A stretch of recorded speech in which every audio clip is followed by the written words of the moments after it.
ధీరజ్ ప్రేమ పెళ్లి చేశారని వేదవతి నర్మదా అని అవమానిస్తున్న శ్రీవల్లిని బయటకు గెంటేసిన రామరాజు. అసలు ఇదంతా ఎలా జరిగిందనేది వీడియోని స్కిప్ చేయకుండా చివరి వరకు చూడండి.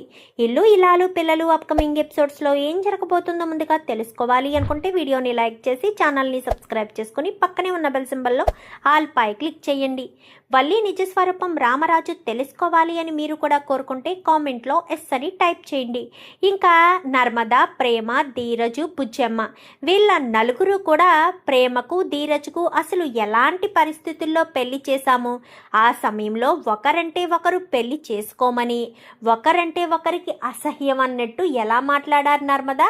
ఇప్పుడు ఒకరిని విడిచి ఒకరు ఉండలేకపోతున్నారు అనగానే ఆ రోజు మీరు తీసుకున్న నిర్ణయం ఎలాంటిదైనా ప్రేమ జీవితం కాపాడడంతో పాటు ఆ కుటుంబ గౌరవాన్ని కూడా కాపాడారు. కానీ ఆ విషయం వాళ్ళకు తెలియదు కదా అత్తయ్య. తెలియక ఇప్పటికీ కూడా ధీరజ్ని తప్పుడు మనిషిగానే తప్పుగానే బ్లేమ్ చేస్తున్నారు. నేను ఎన్నోసార్లు చెప్పాలని ప్రయత్నిస్తే నాతో చెప్పనివ్వలేదక్క అని చెప్పనేసరికి అలా చెప్తే నీ క్యారెక్టర్ బ్యాడ్ అవుతుంది కదా ప్రేమ, అది ఆలోచించి చెప్పలేదు. పైగా ఇన్ని విషయాలు మామయ్య గారి దగ్గర దాచారని మామయ్య గారు ఫీల్ అవుతారు కదా. తను ఎంతగానో ప్రేమించిన భార్య కూడా తన దగ్గర నిజాన్ని దాచిపెట్టిందని మామయ్య గారు ఫీల్ అవుతారు. అలా ఫీల్ అవ్వకూడదు అన్న ఉద్దేశంతోనే కదా ఇన్ని రోజులు నిజాన్ని బయటికి రానివ్వలేదు అని చెప్పి ఇంకా నర్మద కాస్త అంటుంది. అనేసరికి పాపం ధీరజ్ ఇప్పటికీ నా వల్ల అవమానాలు పడుతూనే ఉన్నాడు కదక్క అని చెప్పనగానే ఏం కాదులే ప్రేమ, దాని గురించి ఏమీ ఆలోచించుకు, ఇప్పుడు మనిద్దరం హ్యాపీగా ఉన్నాం, అది అమ్మ వదిన చాలా సంతోషంగా ఉన్నారు, అంతకు మించి కావాల్సిందేముంది అనగానే వీలైనంత తొందరలోనే నిజాన్ని బయట పెడతానురా, నువ్వు ఏ తప్పు చేయలేదని నిజాన్ని బయట పెడతాను అంటూ మాట్లాడిన మాటలన్నీ విని గదిలోకి వెళ్ళి నెమరు వేసుకుంటూ ఉంటుంది. అంటే చందుని బయటికి వెళ్ళొద్దు అని చెప్తే చందు చెయ్యి విదిలించుకుని మరి బయటికి వెళ్ళిపోతాడు కదా. వెళ్ళిపోయిన తర్వాత కూర్చుని వీళ్ళు మాట్లాడిందంతా కూడా వింటుంది. నిజానికైతే పాటలు పెట్టుకుని అక్కడికి వెళ్తుంది. వాళ్ళు ఏదో మాట్లాడుకుంటున్నారు అన్న ఉద్దేశంతో పాటలు ఆపేసి అలా నిలబడిపోయి వాళ్ళ మాటలు వింటుంది. అదంతా కూడా వాళ్ళు దగ్గరకు వచ్చేసేసరికి మళ్ళీ పాటలు చేతిలో ఉన్న ఫోన్ నొక్కేయడంతో పాటలే వింటున్నాను అన్నట్టు వాళ్ళ ముందు కవర్ చేసిన నిజానికి వాళ్ళ మాటలైతే వినేస్తుంది వల్లి. అయితే వీళ్ళని మాత్రం ఎట్టి పరిస్థితుల్లోనూ వదిలేయకూడదు. మామయ్య గారు ఇప్పుడు ప్రేమ ధీరజ్ మీద ఎక్కువ ప్రేమను చూపిస్తున్నారు కదా, ఆ ప్రేమ లేకుండా మంట కలిసిపోయేలా చేస్తాను అని చెప్పి ఇంకా వల్లి కాస్త అనుకుని ఇంకా వదలను, ఎట్టి పరిస్థితుల్లోనూ వాళ్ళని వదిలిపెట్టను అని చెప్పి అనుకుంటూ ఉంటుంది. ఇంకా ఇలా అనుకుంటూనే ఆ సరైన అవకాశం ఎప్పుడొస్తుందా అని చెప్పి ఆలోచిస్తూ ఉండగా ప్రేమ ధీరజ్ ఇద్దరు కూడా హాల్లోకి వస్తారు. వచ్చేసరికి క్లాప్స్ కొట్టుకుంటూ వస్తుంది వల్లి. అయితే ఏ భలే నటిస్తున్నారే, నిజంగా మీరు ప్రేమ పెళ్ళి అనుకున్నాను ఇన్ని రోజులు, ప్రేమించి పెళ్లి చేసుకున్నారు, ఎంతో అన్యోన్యంగా ఉన్నారు, ఎదురింటి వాళ్ళు శత్రువులని తెలిసినా కానీ ప్రేమించి మరీ పెళ్లి చేసుకున్నాడు ధీరజు, వాళ్ళ నాన్నకు ఏమాత్రం గౌరవం ఇవ్వకుండా అని చెప్పి అనుకున్నాను. ఇప్పుడు అర్థమైంది అసలు మీ ఇద్దరి మధ్య ప్రేమే లేదని అని చెప్పనేసరికి ఏం మాట్లాడుతున్నావు వదిన, మా ఇద్దరి మధ్య ప్రేమ లేకపోవడం ఏంటి, ప్రేమకు నాకు మధ్య ఎంతో అనురాగమైన బంధం ఉంది, ప్రేమ బంధం ఉంది, మేమిద్దరం ఒకరినొకరు ఇష్టపడుతున్నాము అనగాని ఇప్పుడు ఇష్టపడడం కాదు ధీరజ్, ఒకప్పుడు ఇష్టం లేదు కదా అని చెప్పనేసరికి ఏం మాట్లాడుతున్నావు వదిన, ఎప్పుడూ నాకు ప్రేమ అంటే ఇష్టమే, ప్రేమకు ఏ చిన్న కష్టం కలిగినా నేను తట్టుకోలేను అనగాని ఎందుకు ధీరజ్ నా ముందు ఇంకా నటిస్తావు అని చెప్పి మాట్లాడేసరికి ఏంటక్క ఏంటి నటించడం, మేమేం నటిస్తున్నాము, మేమిద్దరం ప్రేమించే పెళ్లి చేసుకున్నాం అనగానే చాలు ప్రేమ చాలు, ఇంకా మాట్లాడింది చాలు, నటించింది చాలు, అసలు నీకు క్యారెక్టర్ ఉందా అని చెప్పి మాట్లాడేసరికి ఏంటక్క నోటుకొచ్చినట్టల్లా మాట్లాడుతున్నావు, క్యారెక్టర్ అంటూ మాట్లాడుతున్నావేంటి, నువ్వు ఏ సందర్భంలో ధీరజ్ని పెళ్లి చేసుకున్నావో ఎవరు నీ పెళ్లి చేశారో నాకు తెలియదనుకుంటున్నావా ఏంటి అంటూ మాట్లాడుతూ ఉండగానే ఈలోపు రామరాజు వస్తాడు. రామరాజు వచ్చేసరికి ఏంటి బుజ్జమ్మ, ఏంటి వల్లి, ఏం మాట్లాడుతున్నావు, వాళ్ళిద్దరు పెళ్ళి ఏ సందర్భంలో జరిగిందో నీకెలా తెలుసు? అప్పటికి మీ పెళ్ళి జరగలేదు కదా అని చెప్పి రామరాజు అనగానే, మా పెళ్ళి జరగకపోవచ్చు మామయ్య గారు, కానీ వాళ్ళ పెళ్ళి ఏ సందర్భంలో ఎలాంటి పరిస్థితుల్లో ఎవరి చేతుల మీద ఎప్పుడు ఎక్కడ జరిగిందో కూడా అన్నీ నాకు తెలుసు మామయ్య గారు. వీళ్ళ పెళ్ళి చేసిన పెళ్లి పెద్దలు ఎవరో చెప్పనా? అత్తయ్య గారు నర్మద చెల్లి అని చెప్పనేసరికి ఒక్కసారిగా ఇద్దరు షాక్ అయిపోతారు. ఇంకా వాళ్ళ మొహాలు చూసుకుంటూ వీళ్ళు కూడా షాక్ అయిపోతారు. ప్రేమ ధీరజ్ అయితే షాక్ అయిపోయేసరికి, ఏం మాట్లాడుతున్నావు? వాళ్ళిద్దరూ ప్రేమించి పెళ్లి చేసుకుని వచ్చారు, వాళ్ళ పెళ్లి వీళ్ళ చేయడం ఏంటి అనగానే, అక్కడే అసలైన ట్విస్ట్ ఉంది మామయ్య గారు. మీరు ఎంతగానే ఇష్టపడే మీ కొడుకు ఎదిరింటి వాళ్ళ మీద శత్రుత్వం చూపించే మీ కొడుకు ఎదిరింటి అమ్మాయిని పెళ్లి చేసుకుని ప్రేమించి పెళ్లి చేసుకుని మరీ ఇంటికి తీసుకొచ్చాడంటే మీరు ఎలా నమ్ముతున్నారు? అసలు ఎలా నమ్మాలని అనుకున్నారు అనగాని, ఏం మాట్లాడుతున్నావు వల్లి? అసలు నువ్వు మాట్లాడే దాంట్లో ఏ మాత్రం అర్థం కనిపించడం లేదు. ఎందుకు నువ్వు ఇలా మాట్లాడుతున్నావు? దేని గురించి మాట్లాడుతున్నావు అనగాని, అనిపించదు మామయ్య. ఎందుకు అనిపిస్తుంది? ఎందుకంటే వీళ్ళంతా కూడా అంత ప్రీ ప్లాన్డ్గా బాగా ప్లాన్ చేశారు కాబట్టి. అసలు విషయం ఏంటో చెప్పనా? అసలు ప్రేమ ధీరజ్ పెళ్ళికి ముందు ప్రేమించుకొనే లేదు మామయ్య గారు. ప్రేమ అంటే ధీరజ్కి ఇష్టం ఉండదు, ధీరజ్ అంటే ప్రేమకి ఇష్టం ఉండదు. ఒకరంటే ఒకరికి ద్వేషం అనేసరికి, ఏంటి ఒకరంటే ఒకరికి ద్వేషమా? ఒకరంటే ఒకరికి ద్వేషం ఉంటే పెళ్లి చేసుకుని ఇంటికి ఎలా వస్తారు? ఏం మాట్లాడుతున్నావు అంటూ తిరుపతి లోపు చందు వచ్చి మాట్లాడతారు. మీకేం తెలియదు బా, మీకు మామూలుగా వీళ్ళు చెప్పిన కథ మాత్రమే నమ్మారు. నేను వీళ్ళ కథని విన్నాను నిన్న రాత్రే. నర్మద చెల్లి, అత్తయ్య గారు, ప్రేమ, ధీరజ్ నలుగురు మాట్లాడుకుంటున్నారు. ఒకరంటే ఒకరికి ఇష్టం లేదని, ఇష్టం లేకుండానే ప్రేమ మెడలో ధీరజ్ బలవంతంగా హోటల్ రూమ్లో తాళి కట్టాడని, ఇలాంటి వాడిని పెళ్లి చేసుకున్నానా, బ్రతకడం అనవసరమని ప్రేమ ప్రాణాలు తీసుకోవాలని ప్రయత్నించడం, ధీరజ్ లాంటి వాడు నా మెడలో తాళి కట్టాడా అని తను బాధపడడం, ఇలాంటి దాని మెడలో నేను తాళి కట్టి పెళ్లి చేసుకున్నానా అని ధీరజ్ బాధపడడం కూడా జరిగింది మామయ్య గారు అని చెప్పనేసరికి, నువ్వేమంటున్నావో నాకు అర్థం కావట్లేదు, మొత్తం చెప్తాను మామయ్య గారు. ప్రేమ మరొక వ్యక్తితో లేచిపోయింది. అదే అప్పుడు మీకు ఫోటోలు పంపించాడే ఆ వ్యక్తితో పెళ్లి రేపనగా ముందు రోజు రాత్రి లేచిపోయింది. అలా వెళ్ళిపోయిన ప్రేమను వాడు మోసం చేసి ఒక చోట బంధించేసి వాడు కాస్త వెళ్ళిపోయాడు. అదే సమయానికి పోలీసులు వస్తుంటే ప్రేమని కాపాడడం కోసం మీ చిన్న కొడుకు ఏమాత్రం ప్రేమ మీద 1% కూడా ప్రేమ లేని ధీరజు బలవంతంగా ప్రేమ మెడలో తాళి కట్టాడు. కట్టిన తర్వాత ఒకరినొకరు తిట్టుకున్నారు. అప్పుడు ప్రేమకు ధీరజ్కి ఇటు అత్తయ్య గారు నర్మద చెల్లి ఇద్దరు కూడా సపోర్ట్ చేస్తూ మాట్లాడారు. అంటే వాళ్ళిద్దరిని సముదాయించి మీ పెళ్లి విషయం ఎలా జరిగిందనేది చెప్పొద్దు, ఒకరినొకరు ప్రేమించుకున్నాము అని మాత్రం చెప్పి ఇంటికి రండి అంటూ చెప్పడంతో వీళ్ళు సలహా ఇవ్వడంతోనే వీళ్ళు ఇంటికి వచ్చారు మామయ్య గారు అంటూ చెప్పేసరికి ఒక్కసారిగా రామరాజు షాక్ అయిపోతాడు. మీ ఇంటి పరువుని తీసింది వీళ్ళిద్దరే మామయ్య గారు. మీరు అత్తయ్య గారిని ఎంతో నమ్ముతున్నారు. అలాంటి అత్తయ్య గారు మీ నమ్మకాన్ని వమ్ము చేసి మీకు అన్యాయం చేశారు. మీకు అబద్ధాలు చెప్పి మోసాలు చేశారు. చిన్న కొడుకు ప్రేమించి పెళ్లి చేసుకున్నాడని ఎన్ని రోజులు మిమ్మల్ని నమ్మించారు. నిజానికి చిన్న కొడుకు ప్రేమించి పెళ్లి చేసుకోలేదు, వీళ్ళే బలవంతంగా చేశారు అన్న విషయం తెలిస్తే మీరు తట్టుకోలేరు అన్న ఉద్దేశంతోనే వీళ్ళిద్దరూ కలిసి ఇలా ప్లాన్ చేశారు. నర్మదక్కను మీరు ఎంతో మెచ్చుకుంటారు కదా, నర్మదక్క కూడా మిమ్మల్ని మోసం చేసింది. వీళ్ళిద్దరూ మీ ఇంటి పరువును తీసేశారు. ఏ మాత్రం ఇష్టం లేని అమ్మాయిని పెళ్లి చేయడమే కాకుండా క్యారెక్టర్ లేకుండా ఇంట్లోంచి ఎవరితోటో లేచిపోయిన అమ్మాయిని తీసుకొచ్చి మీ ఇంటి కోడల్ని చేశారు మావయ్య గారు అంటూ ఇంకా వీళ్ళిద్దరిని వేలెత్తి చూపిస్తూ మాట్లాడుతూ ఉంటుంది.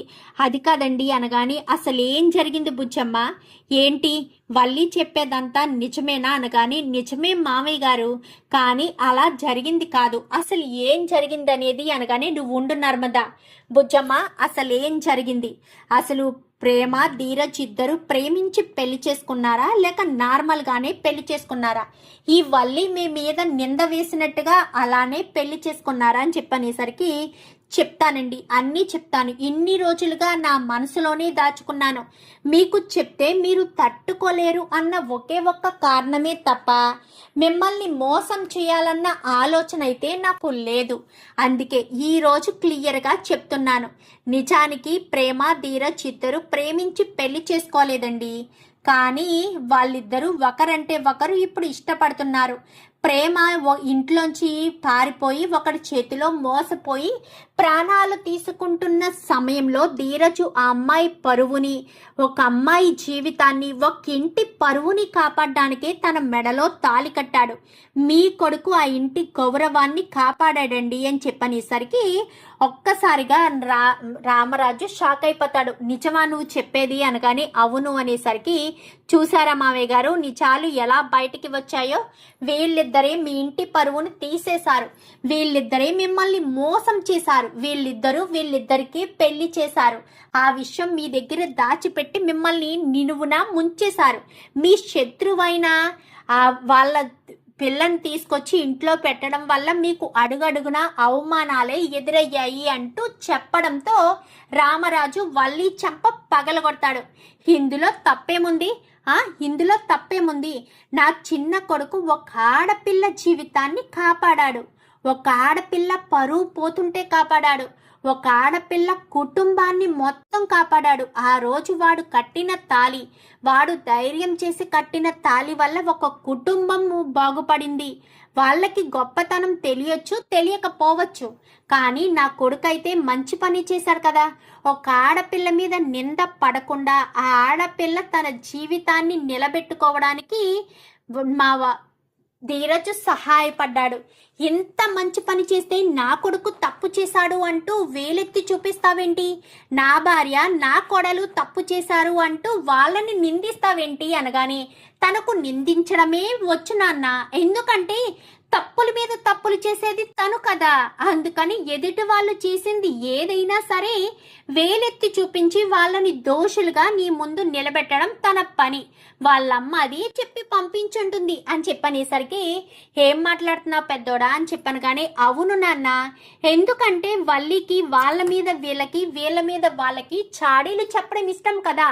తన చేసిన తప్పులు అన్నీ దాచిపెట్టి ఎదుటి వాళ్ళు చేసిన చిన్న చిన్న తప్పుల్ని కూడా పెద్ద తప్పుల్లా భూతద్దంలోంచి చూపిస్తుంది అనేసరికి ఒక్కసారిగా రామరాజు షాక్ అవుతాడు. ఏమంటున్నారండి, ఏమంటున్నావు పెద్దోడా అని చెప్పాను. కానీ అవును నాన్న, వల్లియే ఇప్పటి వరకు ఎన్ని తప్పులు చేసిందో తెలుసా, ఇక మీదట నన్ను ఆపొద్దమ్మా, నేను అబద్ధం చెప్పలేను. ప్రేమకు ధీరజ్కు మంచి ఉద్దేశంతోనే నువ్వు పెళ్లి చేసినా నిన్ను తప్పు పట్టే స్థాయికి వచ్చింది ఈ వల్లి. ఇంకా ఇలాంటి దాన్ని ఇంట్లో ఉంచుకోవాలా, ఇలాంటి దాన్ని సపోర్ట్ చేస్తూ ఇంట్లో ఉంచాలా? వద్దమ్మా వద్దు, దీన్ని మనం భరించలేము, ఇది మనకు అవసరమే లేదు, ఇది వద్దమ్మా వద్దు అంటూ మాట్లాడేసరికి ఏమైందిరా పెద్దోడా, ఏం జరిగింది అనగానే ఒకటి కాదు రెండు కాదు నాన్న, వల్లి చేసిన తప్పులు పెద్ద లిస్టే ఉంది. ఇన్ని రోజులు వాళ్ళు కోటీశ్వర్లు, డబ్బు పోయింది అంటూ చెప్పుకొచ్చారు కదా, అదంతా అబద్ధం. పెళ్ళయ్యేటప్పటికే వీళ్ళకి సైకిల్ మీద ఇడ్లీలు అమ్మే వ్యాపారం తప్ప ఇంకా ఎలాంటి ఫైనాన్స్ వ్యాపారాలు లేవు. అందుకే ఈ పెళ్లి సంబంధం ఏదో రకంగా చెడగొట్టకుండా తనకు తానే పెళ్లి సంబంధం చేసుకోవాలి అని నన్ను మాయ చేసి నా దగ్గర 10 లక్షల రూపాయలు ఆ సేటుని అడిగి అప్పు ఇచ్చేలా చేసుకున్నారు. ఆ డబ్బులు 3 నెల రోజుల్లో ఇస్తానని చెప్పి 3 నెలల వరకు నాకు నరకం చూపించారు. అలాంటి సమయంలోనే నేను నా ప్రాణం తీసుకోవడానికి కూడా సిద్ధపడ్డాను. అప్పుడే నడిపోడు చిన్నోడు ఇద్దరూ కలిసి నన్ను కాపాడి అర్జెంటుగా 1,00,000 రూపాయలు కావాలంటేనే చిన్నోడు నీ దగ్గర దొంగతనం చేశాడు. అప్పుడు కూడా వాళ్ళు మోసమే చేశారు. అప్పుడు కూడా మా మీదే నింద మోపారు. అదే కాదు నాన్న, తను ఎంఏ ఇంగ్లీష్ చదివాను అని చెప్పింది కదా, అదంతా అబద్ధమే. తను కేవలం 7వ తరగతి వరకు మాత్రమే చదివింది. అంతేకాదు ఇంకా తప్పులున్నాయి. కడుపని చెప్పింది కదా, కడుపని చెప్పింది కూడా అబద్ధమే. ఎందుకంటే ఇంట్లో కడుగు పెట్టడం కోసం లేని కడుపును ఉంది అని చెప్పి అబద్ధం చెప్పి మోసం చేసి ఇంట్లో అడుగు పెట్టింది. ఇంట్లో అడుగు పెట్టాక నెలలు నిండుతున్న సమయంలో కడుపు పైకి రాకుండా ఉంటే అనుమానం వస్తుందని తన కడుపు పోయేటట్టుగా నాటకమాడి తను కడుపు పోయిందని ఆ నింద నర్మద మీద వేసి నర్మదని తప్పు పట్టింది అంటూ చెప్పేసేసరికి ఒక్కసారిగా ఇంకా రామరాజు అయితే షాక్ అయిపోతాడు. ఏంట్రా ఏంటిదంతా అనగాని ఇంకా చేశారు నాన్న, వీళ్ళ చేసిన తప్పులు ఇంత అంతా. ఈరోజు అమూల్య జీవితం నాశనం అయిపోవడానికి కారణం ఎవరో తెలుసా? ఈ వల్లి వీళ్ళమ్మ ఇద్దరూ కలిసే అమూల్యకు విశ్వకు మధ్య ప్రేమాయణం నడిపించారు. విశ్వ మీద అమూల్యకు ప్రేమ కలిగేలా తన బ్రెయిన్ని వాష్ చేసి తనకు ప్రతి క్షణం ఆ విశ్వకు మంచివాడు అంటూ చెప్పి 2 కుటుంబాలు ఒకటవ్వాలి అంటే విశ్వకు పెళ్లి చేసుకుంటే అవుతుంది అని చెప్పి కావాలని ఇదంతా చేశారు నాన్న అని చెప్పి ఇంకా రామరాజుకి చెప్పడంతో ఒక్కసారిగా షాక్ అయిపోతాడు. అంతేకాదు నాన్న, తెల్లవారితే పెళ్ళనగా అనుకుంటా విశ్వ తనని తీసుకుని వెళ్ళిపోలేదు. ఆ విశ్వ చెప్పడంతో వల్లి వాళ్ళమ్మ భాగ్యం ఇద్దరూ కలిసే మన ఇంటి కరెంటు తీసి మరి అమూల్యను తీసుకెళ్లి విశ్వకి అప్పగించారు నాన్న. పాపం అమూల్య ఈ విషయాలన్నీ బయటపడితే నా కాపురం ఎక్కడ చెడిపోతుందోనన్న భయంతో ఇన్ని రోజులు సైలెంట్గా ఉంది. కానీ నిజానికి వల్లియే తన జీవితాన్ని నాశనం చేసిందన్న విషయం బయట పెట్టకుండా నా చెల్లెలు తనలో తనే నరకయాతన అనుభవించింది నాన్న అంటూ అసలు విషయం చెప్పడంతో రామరాజుకి చాలా కోపం వస్తుంది. వల్లి వంక చాలా కోపంగా చూస్తూ చెంప చెల్లు అనిపిస్తాడు. ఇన్ని తప్పులు నువ్వు చేసి నా భార్య నా కోడలు తప్పు చేశారంటూ వేలెత్తి చూపిస్తావేంటి? వాళ్ళిద్దరు పెళ్ళి జరిగింది అంటే వాళ్ళిద్దరూ గురించి ఆలోచించి వాళ్ళ భవిష్యత్తులు కుటుంబం గురించి ఆలోచించి పెళ్లి చేశారు. అయినా వాళ్ళిద్దరూ బాధపడడం లేదే. ఒకరంటే ఒకరు ఎంతగా ఇష్టపడుతున్నారు, ఒకరి మీద ఒకరికి ఎంత ప్రేమ ఉంది, ఎంత ఆప్యాయంగా ఎంత ప్రేమగా ఇద్దరు ఒకరంటే ఒకరు ప్రాణంగా బ్రతుకుతున్నారు. అలా బ్రతికితే తప్పు చేసినా పెళ్లి చేసినా అంతా బాగానే ఉంది అని అనుకోవచ్చు. కానీ ఆ విశ్వగాడు నా కూతురు విషయంలో మోసం చేశాడు. ప్రేమ అనే వల విసిరి మోసం చేశాడు ఆ విశ్వగాడు. అలాంటి వాడికా నా కూతురు జీవితాన్ని నాశనం చేసేటట్టు చేశావు. నువ్వు ఇలాంటి దుర్మార్గురాలువని, ఇంత దారుణమైన మనిషివని కలలో కూడా అనుకోలేదు అంటూ ఇంకా రామరాజు అయితే చెడామెడ తెగ తిట్టేస్తాడు. తిట్టేసేసరికి అది కాదు మామయ్య గారు అంటూ ఎంతగానో నచ్చ చెప్పాలని చూసినా క్షణం కూడా నువ్వు నా ఇంట్లో ఉండడానికి వీల్లేదు అంటూ వల్లిని మెడపట్టి బయటకు గెంటేస్తాడు. నేను ముందే చెప్పాను కదమ్మా, ఇది నా జీవితంలో ఉండడానికి వీల్లేదని. చూసావా, ఇది ఇంటికి వచ్చిన వెంటనే తన రూపాన్ని తన విషాన్ని ఎలా కక్కిందో. పెళ్ళయింది అన్న విషయం తెలియడంతో నాన్నకు చెప్పేయడానికి ఎలా ప్రయత్నించిందో చూసావా. ఇంకా ఇలాంటి దాన్ని ఇంట్లో పెట్టుకుని మనం ఇంకా దిగజారిపోవాలా? ఇలాంటి దాన్ని ఇంట్లో పెట్టుకుని ఉండడం వల్ల మన కుటుంబమే నాశనం అవుతుంది. ఇది మామూలుది అనుకుంటున్నావా? దీని గురించి మనం చాలా తక్కువ అంచనా వేశాము. దీని గురించి అస్సలు ఆలోచించి తీరాలి. ఇలాంటి దుర్మార్గురాలని ఇంట్లో మాత్రం ఎట్టి పరిస్థితుల్లో ఉండనివ్వకూడదు అని చెప్పి ఇంకా ఒక్క క్షణం కూడా ఇలాంటిది నా ఇంట్లో ఉండడానికి వీల్లేదు. తప్పులన్నీ నువ్వు చేసి నా కోడలిని నా భార్యని తప్పు పడతావా?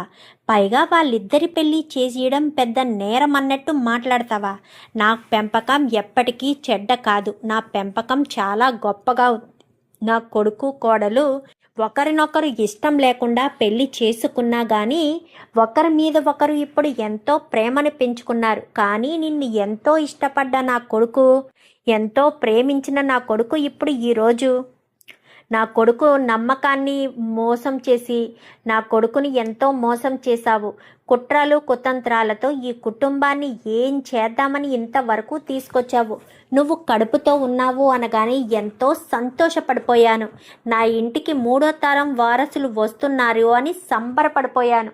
కానీ నువ్వు నన్ను ఎంత మోసం చేస్తావని, ఎంత ద్రోహం చేస్తావని కలలో కూడా అనుకోలేదు అంటూ ఇంకా రామరాజు చెప్పడంతో ఇంకా ఏం మాట్లాడాలో అర్థం కాదు. ఇంకా ఒక్క క్షణం ఇంట్లో ఉండడానికి వీల్లేదు, పదవే బయటికి అంటూ ఇంకా గేట్ అవతల వరకు కూడా రామరాజే తోసేస్తాడు. అది కాదు మామయ్య గారండి అనగాని, నా గేటు ముందు నిలబడినా కానీ నేను అస్సలు ఊరుకోను.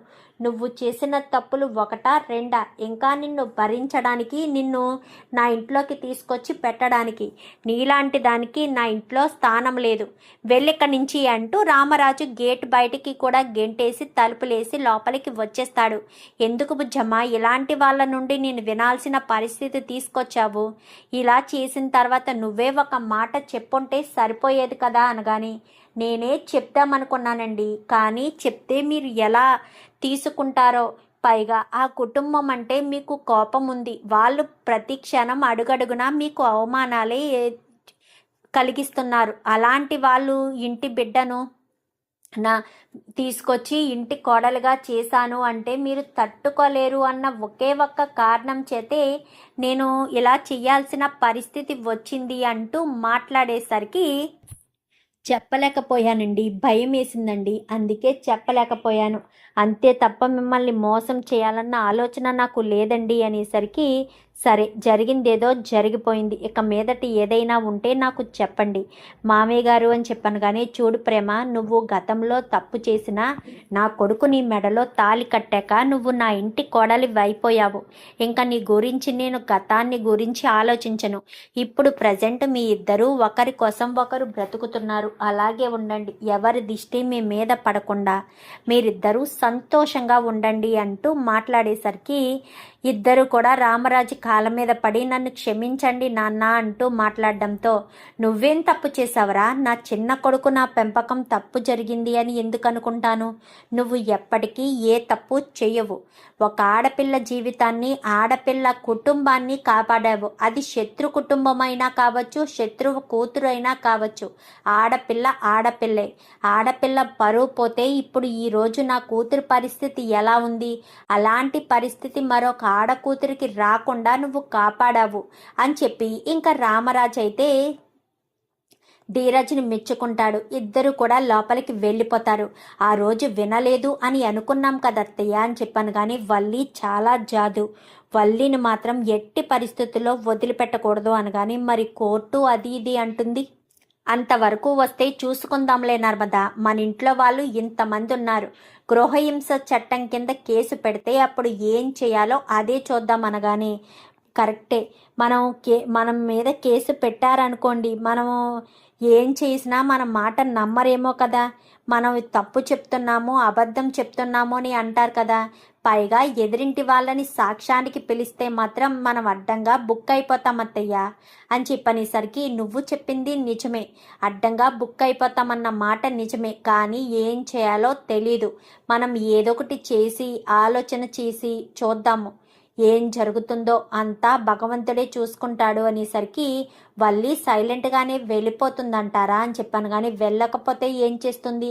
మారిన మనిషిగా ఇంట్లో అడుగు పెట్టినప్పుడు నోరు మూసుకుని ఊరుకోవచ్చు కదా. ఏదో విన్నదనుకో మన మాటలు, విన్నది విన్నట్టు నోరు మూసుకుని ఊరుకోకుండా పిచ్చి వేషాలు, పిచ్చి నాటకాలు ఆడితే ఇలాగే ఉంటుంది. మొత్తానికే మొదటికే మోసం వచ్చింది చూడు. ఇన్ని రోజులు పెద్ద గొప్పగా ఇంట్లో మామయ్య గారు సపోర్ట్ ఉందని సంబరపడిపోయిన వల్లికి ఇప్పుడు మీ మామయ్య గారు ముందు కూడా నిజం బయటపడేటట్టు తనే చేసుకుంది. దానికి మనమేం చేస్తాం, మనమేమీ చేయలేం కదా అంటూ మాట్లాడేసరికి, అవును మనం ఏం చేయగలం, తనది తీసుకున్న గోతిలో తనే పడితే దానికి కారణం మనం కాదు కదా అత్తయ్య అంటూ ఇంకా బుజ్జమ్మ ఇటు నర్మద ఇద్దరు కూడా మాట్లాడుకుంటారు.